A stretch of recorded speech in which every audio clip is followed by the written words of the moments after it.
Hey there, I'm Eternal, and I'm an object show fan that has barely watched any object shows. We have to fix that. Let's play Object Catchup. Hello and welcome into Object Catchup, the series where we discuss object show episodes right after watching them. Whether they are new or old, famous or unknown, it doesn't matter. We will get to it all. And today's a video that I've had on the back burner for a while because 2 weeks ago, MBMB 10 released, or part 1 of MBMB 10. And this thing, right? I ain't gonna lie, was definitely a video that we had to get to. It had a lot of views, a series with a lot of views, a series that gets views. However, there were just so many episodes that we had to get to, basically, that I've pretty much put it off forever for multiple weeks at this point, which it's too much, it's too long. We have to get to it now. So that is going to be the primary focus of this video. It's very likely going to be a special because there's just so much to get to. So we will be watching MBM, which by the way is Mystery Box Madness, all right, which is the original season, all right, of the series.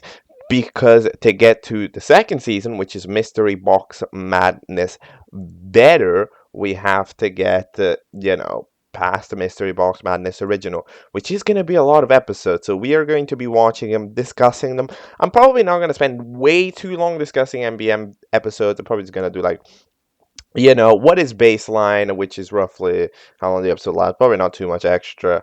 But yeah, we will be getting all the way at the beginning and the box, which is the title of the first episode of MBM.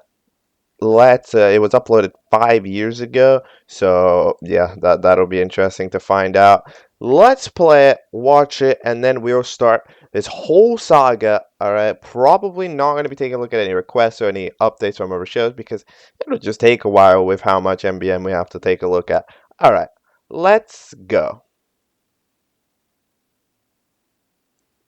Alright, that is MBM 1, the beginning and the box. So, okay, so this is a flipper clip show, or at least originally here.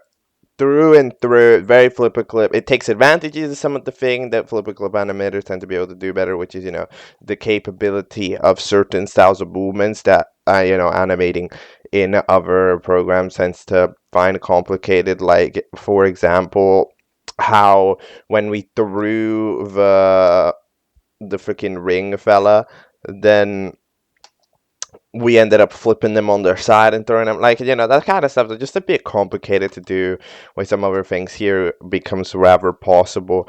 But this show is very watchable. The show is very solid, very watchable. So I see why people watched it. It's not got that large of a cast. It's got two teams. How big are the teams? Two teams of 9, so there's 18 contestants, but they're divided into two teams, so there's not too much of a mess about what's going on. Usually a team's gonna have a plan, right? Yeah, sure, there is gonna be, with two teams of 9 per episode, at least 4 members a team are gonna be completely useless, and in fact, we don't see like half of the team working. For example, on the fire ants in this episode, the lever doesn't do anything. That weird shaping doesn't do anything. The freaking pizza, I don't even think does anything.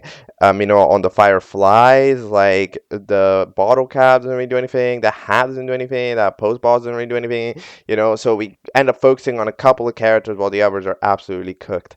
The prize ends up being this mystery box, which I feel like we've forgotten the meaning of a mystery box. The point of the mystery box is that you're not supposed to know what it is. That's what a mystery box is. You're not meant to know what the mystery box is. You're fighting for a mystery, but nope.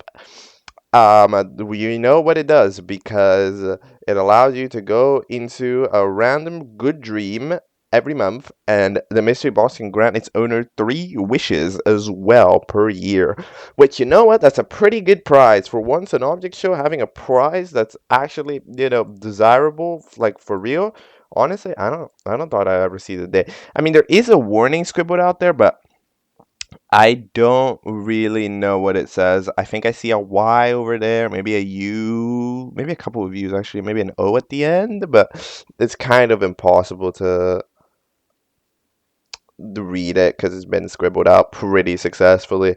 Eventually, the fire ants end up getting eliminated. No, the fireflies end up getting eliminated. Yeah, because the coast wasn't clear. Because Hot Sauce says that it was clear, but it was not in fact clear. Um, because they just looked quickly, which means that they crashed into a rock. To be fair, I mean they maybe the coast was clear, but then the idea was just that it wasn't like it wasn't at that specific spot. But I mean, maybe in general it was pretty clear. So I don't necessarily think that Hot Sauce sabotage or whatever. I just think that he did not maybe pay maximum amounts of attention. They might get eliminated because they're like mean, but Button also is mean. But they have anger issues, which apparently can be solved. I can fix them, said the seed fella. Okay, sure, we'll find out. Episode 2, Cold Rush. Alright, that is episode 2 of Mystery Box Madness Cold Rush. So, we're now having ourselves our elimination. I'm not really sure how many votes we had. Hold on. So, we were tied at. Okay, so 2 votes with Hot Sauce. Then Scissors and Button were 3 votes each. So, better, only 3 because that's actually got votes. There's 2, 3, 3, 6, 8. So, that's 8 total votes for this episode. You know what? I am going to say it. I'm gonna say it just straight up. This, in a weird way, gives off small BFDI vibes. I mean, of course, it's not quite, it doesn't feel similar because we're not animating in Flash, but like, in the vibes of how the challenges play, how the characters act, like, it kind of feels early BFDI. Like OG. The only thing that's maybe missing is a host that we care about. Cause like to be for real here, I kind of currently do not care for this host one bit. At least like the one cool thing about the speaker box was that they were memorable from like the immediate get-go. But in this case, not really. Anyways, they do a tiebreaker of rock, paper, scissors, and Button ends up staying safe. So, goodbye, scissors. Then the challenge ends up being to dig through the snow to find a gold star hidden underneath. We end up using many digging tools, such as the mailbox themselves, the hat themselves, and even the bottle cap themselves for digging, which is pretty smart, I must say. Although I will say that the fact is that there is a gold star underneath, so probably you could have dug sideways to try to reach the center, because that's most likely where the gold star would have been. You know what I'm saying? But either way, that team really does not have much competition because the other team was a shambles. Nobody did anything. Like the sponge, you're not a sponge. You're like a fucking piece of wood.